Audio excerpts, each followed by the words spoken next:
السلام علیکم ورحمۃ اللہ وبرکاتہ۔ عزیزان گرامی، خانہ کعبہ کے طواف کے دوران کی ایک ویڈیو نظر سے گزری، ایک کلپ سامنے آیا۔ جب دیکھا تو انتہائی افسوس ہوا، دکھ ہوا اور دلی صدمہ ہوا۔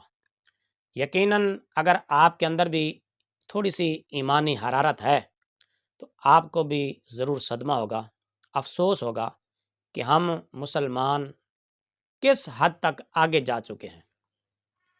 خانہ کعبہ کے طواف کے دوران ایک شخص قرآن کریم کو جوتیوں کے اوپر رکھ کر اپنے سامنے بالکل جوتیوں کے اوپر اس نے رکھا ہوا ہے۔ قرآن کریم اللہ کی پاک کتاب ہے، مقدس کتاب ہے، ہماری مذہبی کتاب ہے اور یہ کلام الہی ہے۔ اب اس کے رکھنے کا مقام جوتیاں ہی رہ گئی ہیں۔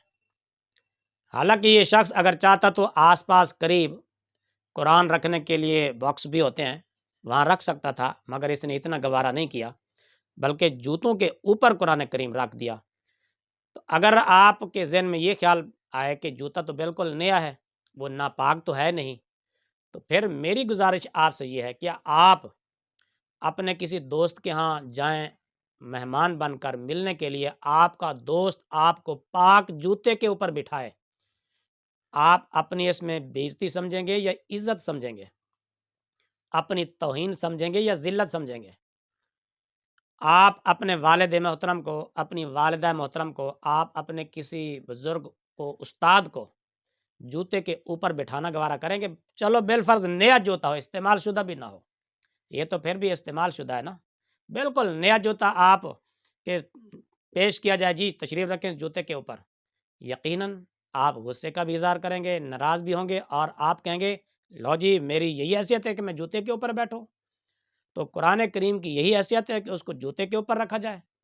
میرے خیال میں یہ اس تبلیغ کا نتیجہ ہے جس میں لوگوں کو تعظیم سے، ادب سے ڈرایا جاتا ہے اور کہا جاتا ہے کہ اگر تم نے کسی کی تعظیم کی، ادب کیا، احترام کیا تو کافر ہو جاؤ گے، مرتد ہو جاؤ گے، مشرک ہو جاؤ گے۔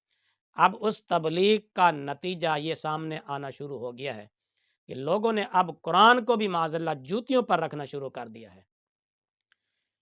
تو اگر ہم خود اپنی کتاب کو، مقدس کتاب کو اور کلام الہی کو جوتیوں پر رکھیں گے تو پھر غیر مسلموں نے تو گندگی پر ڈالنا ہے، انہوں نے تو پھر باتھ روموں میں ڈالنا ہے، انہوں نے تو پھر جلانا ہی جلانا ہے۔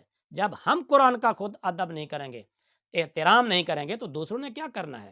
اور میں یہ بھی کہتا ہوں کہ اگر یہ بندہ قرآن کریم کو ادب کے ساتھ، احترام کے ساتھ چوم رہا ہوتا، اس نے احتراماً سر پر رکھا ہوتا، تو یقیناً کئی شرطے لال رومال والے اس کے آس پاس قریب آ جاتے اور کہتے کہ یہ کیا شرک کر رہا ہے، کیا بدعت کر رہا ہے، یہ کیا تو مشرک بن گیا ہے۔ آخر یہ بھی تو مسلمان ہی ہے نا، جو آخر عمرے کے لیے آیا ہے، خانہ کعبہ کا طواف کر رہا ہے، مسلمان ہی ہوگا نا، اور کسی نہ کسی گروہ سے تو اس کا تعلق ہوگا نا، مسلمانوں کے کسی بھی گروہ سے۔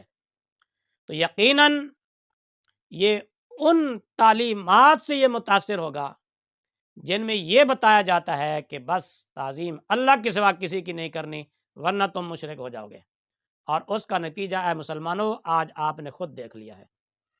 جبکہ قرآن کریم میں اللہ رب العزت فرماتا ہے ذَلِكَ وَمَن يُعَظِّمْ شَعَائِرَ اللَّهِ فَإِنَّهَا مِن تَقْوَى الْقُلُوبِ، کہ بات یہ ہے کہ جس نے بھی اللہ کے شعار کی، اللہ کی نشانیوں کی تعظیم کی تو یہ دلوں کی پرہیزگاری ہے، یہ دلوں کا تقوی ہے۔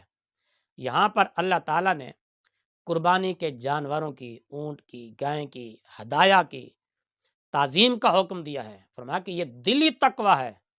تو قربانی کے جانور، گائے ہو، اونٹ ہو، اس کی تعظیم کی جا سکتی ہے، ادب کیا جا سکتا ہے، احترام کیا جا سکتا ہے۔ میرے مسلمان بھائیوں، تو کیا قرآن گائے جتنی تعظیم کا حقدار بھی نہیں ہے؟ اونٹ جتنی تعظیم کا حقدار بھی نہیں ہے؟ قربانی کے جانور جتنی بھی تعظیم، ادب، احترام نہیں ہے قرآن کریم کا؟ تو مسلمانوں سوچو، دیکھیں ہم کس طرف جا رہے ہیں۔ یقیناً اس طرح کی اپنی مذہبی کتاب کے ساتھ غیر مسلم بھی سلوک نہیں کرتے ہوں گے، وہ بھی اپنی کتاب کو، مذہبی کتاب کو، چاہے ان کی تورات ہو، انجیل ہو، جو مرضی ہو، اس کو بھی اس طرح جوتیوں پر نہیں رکھتے ہوں گے۔ مگر مسلمانوں کی حالت یہ ہے، جس کو بھی تھوڑا سا آپ بتائیں گے نا بھیا قرآن کریم کی تعظیم کرنی چاہیے، ادب کرنا چاہیے، فٹ آپ کو کہے گا تعظیم اللہ کی ہے، صرف باقی شعر کو بدعت۔ تو یہ اسی تعلیم کا نتیجہ ہے۔ میرے بزرگوں، دوستو، کم از کم قرآن کریم کا تو ادب کرنا چاہیے۔ قرآن کریم رحمت بھی ہے، شفا بھی ہے، برکت بھی ہے، سب سے بڑھ کر یہ ہمارے رب کا کلام ہے۔ اگر ہم اپنے رب کے کلام کو جوتیوں پر پھینکیں گے تو پھر اس سے ہدایت کیسے حاصل ہوگی، اس سے برکت کیسے حاصل ہوگی، اس پر عمل کیسے کریں گے؟ جب تک ہم اس کا ادب نہیں کریں گے، احترام نہیں کریں گے، تو اس کی جو تعلیمات ہیں ان پر عمل کیسے ہوگا؟ تو قرآن کریم کی تعلیمات پر عمل کرنے کے لیے اس کا ادب اور احترام بھی ضروری ہے، کہ بغیر ادب و احترام کے جس کتاب کا آپ کے دل میں ادب نہیں ہے، آپ اس کتاب پر عمل کیا کریں گے؟ اس کتاب کی تعلیمات کو کیا اپنائیں گے؟ اس لیے بہرحال یہ جو بھی ہے یہ بالکل غلط ہے، اس شخص نے بالکل غلط کیا ہے اور قرآن کریم کی بے ادبی کی ہے کہ جوتے کے اوپر رکھ کر اپنے سامنے اس کو بیٹھا ہوا ہے اور نماز پڑھ رہا ہے۔ اگر آپ کا اس کے بارے میں کوئی بھی رد عمل ہے تو کمنٹس میں ضرور بتائیے۔